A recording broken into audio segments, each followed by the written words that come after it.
that you all know Bruce Lee as much as we do, because I think you are really true fans. I get that feeling. Everybody here has been influenced in some way by Bruce, haven't you?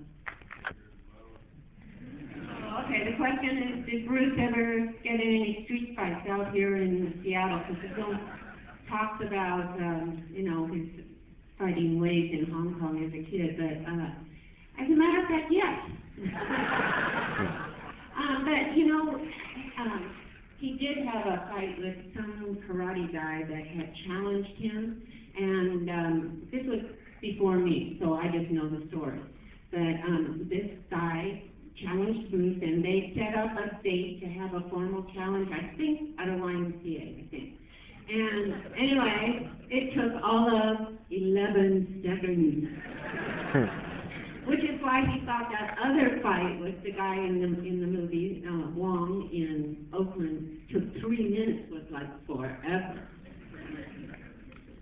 But after that, and really, by the time he came to the States and everything, he had reached a level in martial arts where he had so much self-confidence that he no longer felt the need to fight, which is really the aim of learning a martial art, isn't it? So that you are so confident that you know you don't have to beat up guys, right?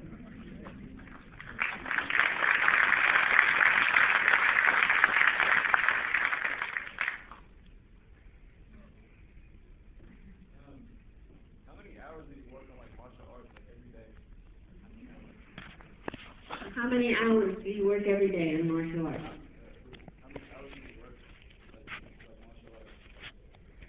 How many hours did he work on martial arts? How much did he train every day? It was his job. That was his job. That's what he did, all day long, every day, pretty much. Trained martial arts as well as training his body, so doing all kinds of exercises and cardio and all of that. Eating properly. That's what he was all about, and that's what he did every day.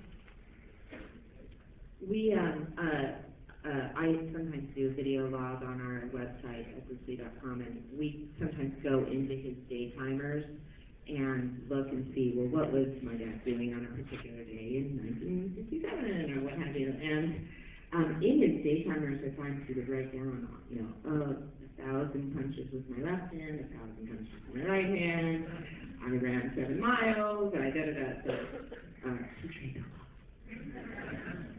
You don't get to look like that without doing it constantly. How high was he able to jump, like visually, did you able to see him jump without, springboards or anything off the set? He was able, 7 feet? Well, how high could he jump? Yeah. Never measured, really. I don't know. I think you have to, use your imagination. I would imagine it was pretty high, but I can't say for sure. Sorry. I heard he was a person that really looked after the people on the set, for example, the makeup artist, and then not really like management director level. So I heard he's a really, really nice guy.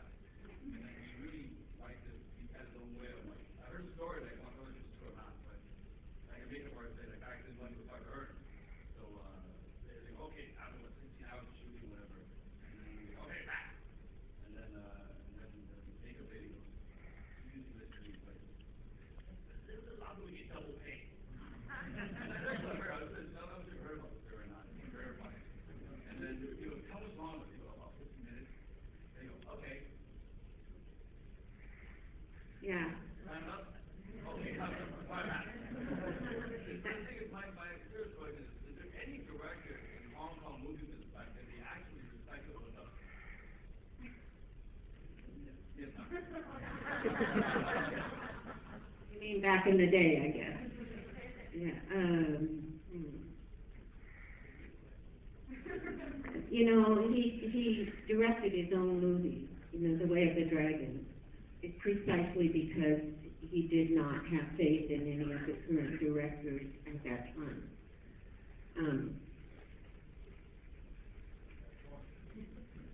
The rest of the question, the subject that you brought up was he really super nice to all the people on the set, and that's a great story that is shared, by the way. I want to tell you that Bruce was a person who looked straight across at people. He didn't look up at some people because of their position or down at other people because of their lowly job. He looked straight across and respected everyone for the work they did, and especially respected people who did what they did to the best of their abilities. And so, no, he never looked down on the workers. He always had fun with his crew on the set, tons of fun. He was somebody who cracked jokes and did tricks with them, did magic tricks and everything, and they always had a lot of fun on the set. How about in the back? Is there anyone in the back? Okay. What kind of shoes would you prefer to fight in?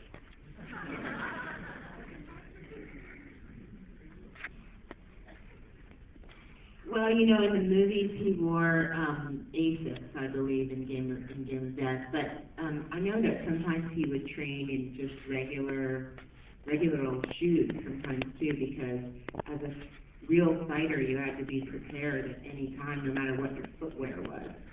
So he would sometimes just wear his casual, everyday shoes for training as well, or no shoes, in case you got in a fight at the beach.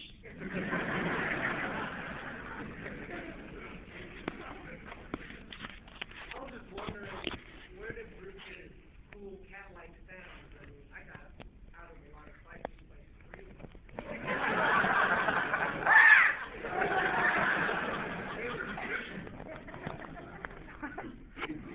Came naturally.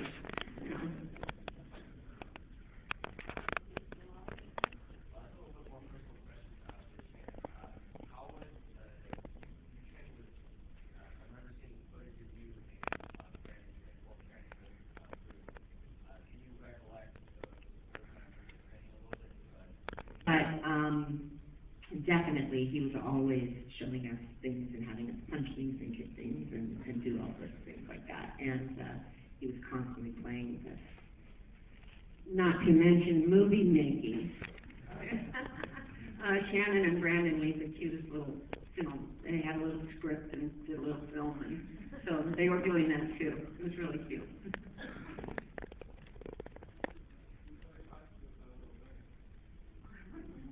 Question is, who would he talk to if he wanted to learn Jeet Kune Do? That's difficult, but you live here in Seattle, and Taki students are right here, and Taki is still teaching too. So that is one source here locally. There are other Jeet Kune Do instructors in cities and countries all over. You have to be very careful, though, to assess whether they are actually teaching what Bruce was doing in his lifetime. So it's not easy to find a genuine teacher who can teach you exactly what Bruce was doing. But I would advise that to start training in most any martial art is beneficial to you. And you get more out of a martial arts training by having a really great teacher. And there are really great teachers in other styles of martial arts as well. So if you can't find a genuine Jeet Kune Do instructor, I think it would be worth your while to start in something else, and then keep your eyes open and use the internet and read as much as you can, and read Bruce's works too. Yeah, so I was wondering, aside from watching General Hospital and things, what else did Bruce like to do for fun? Like behind the camera and so forth. What did Bruce like to do for fun? We used to go to the Kakasai Theater in Chinatown and watch samurai movies. Loved to watch Sakamichi. Loved to eat Chinese food. So after General Hospital, we would go to this Chinese restaurant in University District and have si duck ha and ho yang lao yo every day. Every day. And he loved to dance. He loved music. His came naturally to him, you know. He loved hanging out with friends, but usually hanging out with friends ended up being, you know, doing some moves and stuff. And boy, he could tell jokes. I remember sitting up one night with another couple and sitting up entirely the whole night long telling jokes. It was amazing. I got a few questions, but did Bruce Lee create or teach forms that either he learned or created? That's my first question.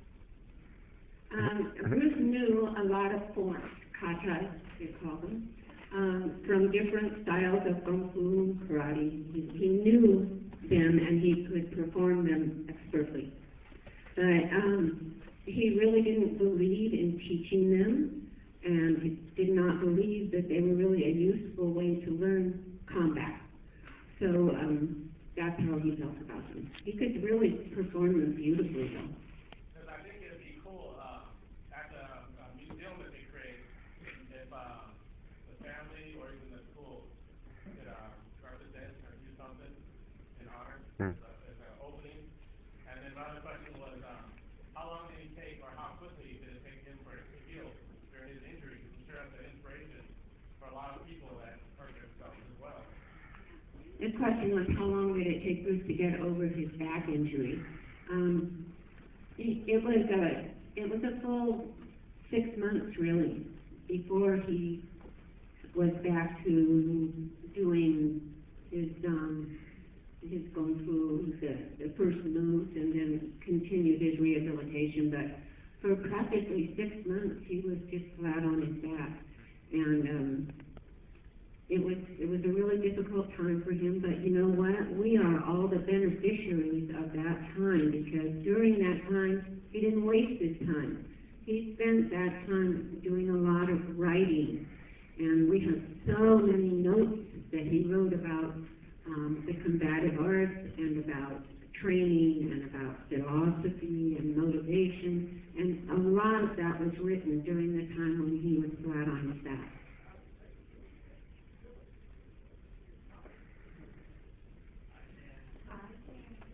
As a young black man growing up in America, Bruce Lee was an incredible inspiration to me and a hero, as was Muhammad Ali. And you mentioned in the movie, I'm wondering, did they ever get a chance to meet? No, they did not ever meet, Muhammad Ali and my father. And I just have to say that Shannon and I went to high school together. Good to see you, it's been a while. But my father, as mentioned in the film, really admired his fighting ability. Yeah.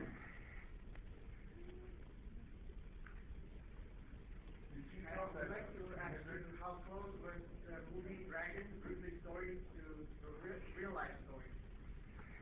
The question was, how close was the movie Dragon, the Bruce Lee story, to his real life? I'd like to say that movie kind of hit the high points in his life, the turning points in his life, but they took great liberties and dramatized certain things and changed some facts around, and so it was a drama. It wasn't a true biography.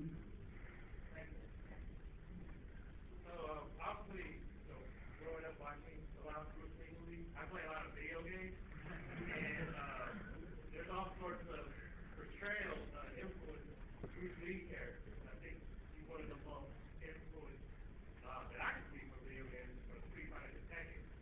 And I wanted to ask, what are your guys' reactions or thoughts to the portrayal of those characters?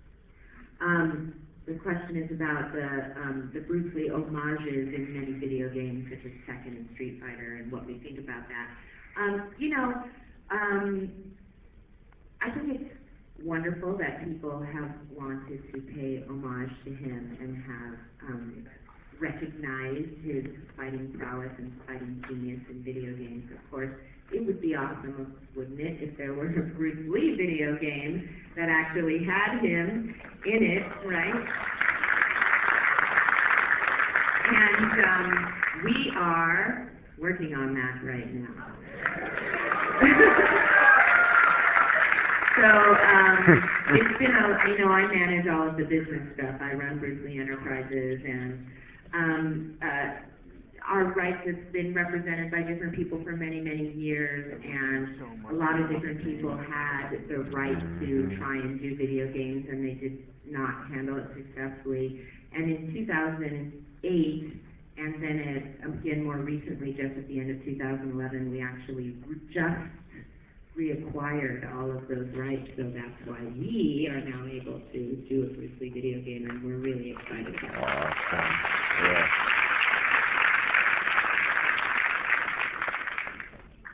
So, all of you out there, big fans, we all have our procedure, what we remember and what's that. But as his family and people that are close to him, what do you want to be his legacy? What do you want him to be remembered for? The question is, as his family, I'll let my mom answer this question too, what do we want my father to be remembered for? I will say that I think that my father's true gift was his legacy of honest self-expression, and really the idea for building the Bruce Lee Action Museum is not because we want to create a place where we can glorify him and look at a bunch of memorabilia. We really want to continue that message of his legacy, and we really want to look at the notion of action, because my father took action in his life so beautifully and in so many different ways, as you've just seen in the film. Philosophical action through his own self-awareness and self-evolution and self-actualization, social and cultural action by the things he wanted to express about his art and his culture, and the way he revolutionized the way you look at movement and combat through his martial arts, and then also the way he revolutionized action film. All of these things were him really taking action, and what I want and hope will happen in this building of this home for him here in Seattle is that people will get to interact with that part of his legacy and understand that all of that is why we remember him today, because of his self-expression and his proactiveness in his life. And so for me, that's what I'd really like to see live on.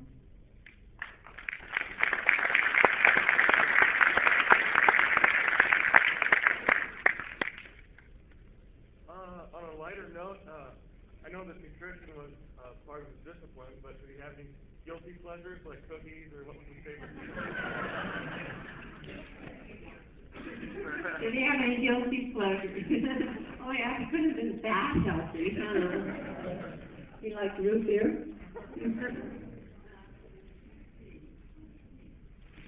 He didn't eat a lot of sweets and stuff. What was his favorite meal? Anything Chinese was his favorite meal. He loved rice and he loved Cantonese food, but he ate everything. I mean, he loved all kinds of food. So he didn't like hot and spicy food. I think maybe we'll just have time for one or two more questions. We'll do two more. So let's take one from the back, because it's hard to. What would you say was the common trait that Bruce was drawn to in students and colleagues and others? What was the common trait in people who he befriended and who were his students? I believe that's the question. I think that he was drawn to people who were real, who didn't put on airs, who didn't discriminate, who didn't treat people badly, and people who were willing to learn and willing to be like him in that they wanted to follow a process of continuing to get better. So I think that he admired anyone who was on the path of excelling in whatever they did in their life.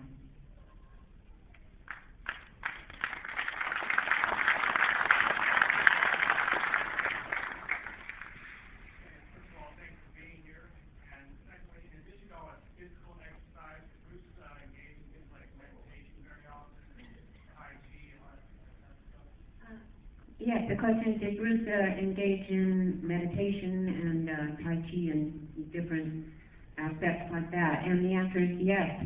As a matter of fact, his father practiced Tai Chi, and Bruce was practicing Tai Chi before he ever left Hong Kong. So he was knowledgeable about that and believed in the healthful benefits of Tai Chi, yoga, stretching, definitely stretch.